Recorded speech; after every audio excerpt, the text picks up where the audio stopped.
Aujourd'hui, dans notre série sur les plantes, la célèbre Oryza sativa. Ça ne vous dit rien? C'est pourtant une des céréales les plus consommées au monde. Il s'agit du riz, bien sûr. Petite leçon de sciences naturelles avec Lise. C'est des graines qu'on m'a offert personnellement.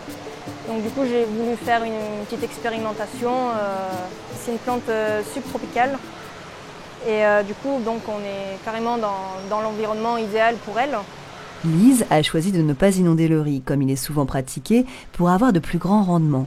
Beaucoup d'humidité suffit à la plante. Là, vous avez la floraison. Là, vous apercevez en fait les étamines. Et ces fleurs sont formées sous forme d'épis. Au fur et à mesure des semaines, donc ça se transforme en graines, donc qui est le grain de riz.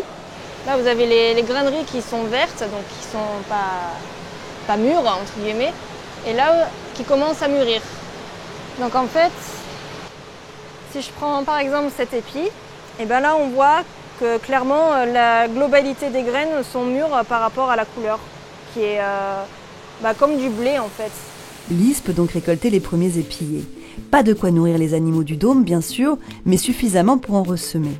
Long, rond, gluant, rouge ou noir, transformé en alcool, en colle ou en médicament contre la diarrhée, le riz a de multiples formes. Il constitue la base alimentaire de la moitié de la population mondiale. À Bali, le riz a sa déesse, Dewisri, à qui les Balinais dédient offrandes et prières. Et savez-vous pourquoi l'on jette du riz sur les jeunes mariés? Cela vient d'un rite païen antique. Le riz symbolise alors bonheur, fertilité et prospérité.